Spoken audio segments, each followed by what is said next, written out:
Every single day, roughly 2,200 cyberattacks happen across the globe. Some steal your passwords, some lock your entire hard drive and demand a ransom, some just crash everything for the fun of it. And most people couldn't name more than 3 of them. That's a real problem. You can't defend against something you don't understand. So let's fix that right now. Every major type of cyber attack, explained from scratch, no paranoia required. Phishing. This is the one your parents warned you about. And honestly, you've probably almost fallen for it yourself. Phishing is when an attacker sends a fake message designed to look legitimate. Usually it's an email, sometimes a text. It pretends to be your bank, your boss, or Netflix saying your payment failed. The whole goal is to trick you into clicking a bad link or handing over your credentials. Think of it like a con artist in a perfect uniform. They're not breaking through any walls. They're knocking on the front door and politely asking to be let in. The terrifying number here is that roughly 90% of all data breaches start with a phishing email. 9 out of 10. The sophistication varies wildly too. Some attempts are laughably bad with broken grammar and weird formatting. But spear phishing targets specific people with personalized, researched messages. Those are genuinely hard to catch. The biggest mistake people make is thinking they're too smart for it. That confidence is exactly what attackers are counting on. Malware. You've heard this word 1,000 times. Malware is short for malicious software.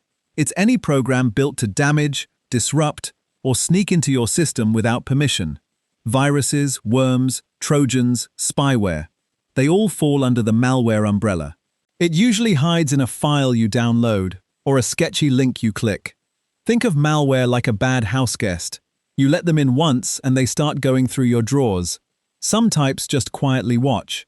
Spyware logs your keystrokes and sends that data straight to the attacker. Others corrupt files or slow your machine to a crawl. The key thing to understand is how it gets in. Drive-by downloads can infect you just from visiting a compromised website. Infected USB drives still work surprisingly well too. A solid antivirus paired with regular system updates handles most common threats.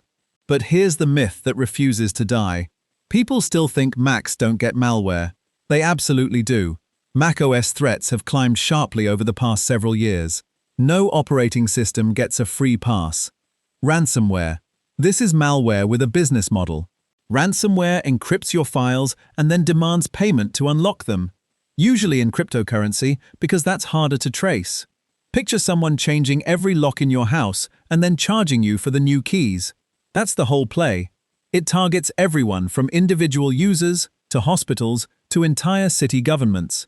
The Colonial Pipeline attack in 2021 shut down fuel distribution across the eastern United States. The ransom was around $4.4 million. Attacks typically spread through phishing emails or unpatched software vulnerabilities. Once inside, the malware moves fast. It can encrypt an entire network in hours. Average ransom payments have climbed into the hundreds of thousands. Some hit the millions. For defense, offline backups are the single best insurance policy you can have. If your files exist somewhere the ransomware can't reach, the leverage disappears completely. The myth that needs correcting? Paying the ransom guarantees your data back. It doesn't. Studies show roughly 1 in 4 organizations that pay never get full access restored. You pay and still lose. DDoS stands for Distributed Denial of Service. This one is beautifully simple in concept. The attacker floods a website or server with so much traffic that it can't handle real users anymore. Imagine 1,000 people trying to squeeze through a single revolving door at once. Nobody gets in. That's a DDoS. The distributed part means the traffic comes from thousands or even millions of devices. Those devices are often part of a botnet. That's a network of infected computers and IoT gadgets whose owners have no clue they're compromised. Your smart fridge might be attacking someone right now. The biggest DDoS attacks have topped 3 terabits per second. That is an absurd volume of data. These attacks commonly target gaming servers, banks, and news outlets. Motivations range from extortion to political protest to pure boredom. Protection involves specialized mitigation services that filter malicious traffic before it reaches your server. The misconception is that DDoS is hacking. It's not. Nothing gets broken into. It's just overwhelming a system with noise until it gives up. Man in the middle. This one sounds dramatic. It kind of is. A man-in-the-middle attack happens when someone secretly inserts themselves between you and whatever you're connecting to. You think you're talking directly to your bank's website, but the attacker is sitting in the middle, reading every single thing that passes through. It's like someone intercepting your mail, opening it, reading the contents, resealing it, and sending it along. You'd never know anything happened. These attacks thrive on unsecured Wi-Fi. That free coffee shop network? Perfect hunting ground. The attacker can capture login credentials, credit card numbers, and messages in real time. HTTPS has made these attacks significantly harder on the modern web. That little padlock in your browser means traffic is encrypted between you and the site. VPNs add another layer on top by encrypting everything leaving your device. But here's the thing people get wrong. They assume encrypted websites make them completely bulletproof. HTTPS helps enormously. It's not a guarantee. On compromised networks, sophisticated attackers still have tricks. SQL Injection. Now we're getting into attacks that target websites directly. SQL Injection is when an attacker sneaks database commands into a website's input fields. Login forms, search bars, contact pages, any field that talks to a database is a potential target. Imagine ordering food at a restaurant, but instead of placing an order, you tell the waiter to open the cash register. That's the energy. The website expects normal text input. The attacker sends code instead. A successful SQL injection can expose entire databases, usernames, passwords, credit card numbers, personal records, everything stored in one place. Some of the largest data breaches in history started with this exact attack. If you're a developer watching this, drop your favorite framework for preventing injection attacks in the comments. The fix is actually well known. Parameterized queries and input validation stop most SQL injection cold. Developers have known this for over 20 years, yet it still appears on the OWASP top 10 list every single year. This attack is completely preventable with basic coding practices. The myth that SQL injection is some elite hacker move. It's not. Automated tools can scan thousands of sites and find vulnerable ones in minutes. Cross-site scripting, usually called XSS because CSS was already taken. This attack injects malicious scripts into websites that other people visit. The attacker isn't targeting the website's servers directly. They're targeting you, the visitor. Think of it like someone slipping a fake page into a library book.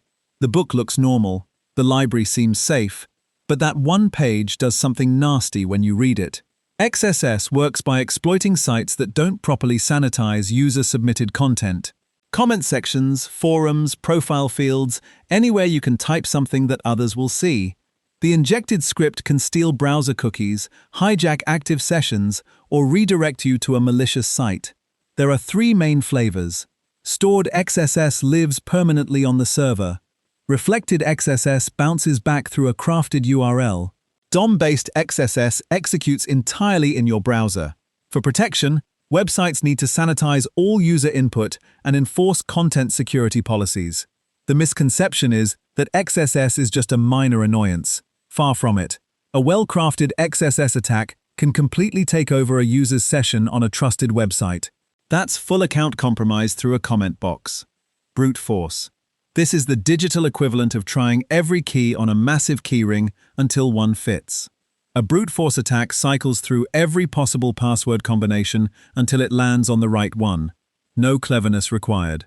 Just raw computing power and patience. Short passwords fall fast. A 6-character lowercase password can be cracked in literal seconds.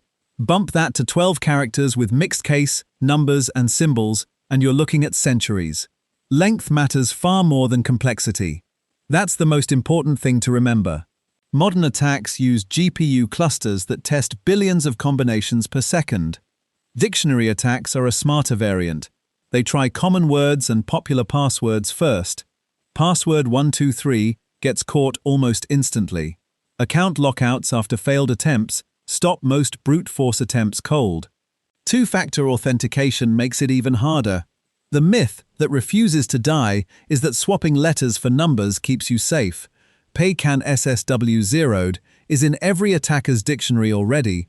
Password managers generating long random strings are the real answer here. Seriously, use one. Social engineering. This one isn't really a technical attack at all. Social engineering manipulates people instead of machines. The attacker exploits trust, fear, urgency, or curiosity to make you do something you shouldn't. It's the oldest con in human history, just applied to technology now. Think of it like a magician's misdirection. You're watching one hand while the real trick happens with the other. Common tactics include pretexting, where the attacker invents a fake scenario. "Hi, I'm from IT support. I need your password to fix your account." Baiting leaves infected USB drives in parking lots, hoping someone picks one up. Tailgating means following an employee through a secure door before it closes. The most famous social engineer, Kevin Mitnick, always said the human element was the weakest link in any security system. No firewall stops someone from willingly giving away their own credentials. Training and awareness are the only real defenses here. The myth is that social engineering only fools careless or gullible people. It doesn't. It works on smart, cautious people every single day. That's what makes it dangerous. Zero-day exploit. This is the big scary one. A zero-day is a vulnerability in software that the developer doesn't even know exists yet. 0 days refers to how long they've had to fix it. The answer is 0. Think of it like discovering a hidden unlocked door in a bank vault that nobody, not even the architects, knew was there. These exploits are incredibly valuable. On the black market, 0 days for major operating systems can sell for millions of dollars. Government agencies stockpile them. Security firms race to find them first. The Stuxnet worm famously used multiple 0 days to sabotage Iranian nuclear centrifuges. That's nation-state level weaponry. For everyday users, 0 days are tough to defend against individually. You can't patch what hasn't been discovered yet. But keeping your software updated means you're protected the moment a fix drops. Bug bounty programs now pay researchers to find these flaws before attackers do. The misconception is that 0 days are common in everyday attacks. They're actually rare and expensive. Most real-world attacks exploit known vulnerabilities on systems that simply haven't been updated. Patching is boring. It's also your best defense. Credential stuffing. This one should make you uncomfortable. Credential stuffing takes leaked username and password pairs from one breach and tries them everywhere else. Same email and password for your bank, your email, and that random forum you signed up for in 2014. Attackers are banking on exactly that, literally. It's like a thief finding your house key and trying it on every door in the neighborhood. The success rate per attempt is low, usually around 1 to 3%.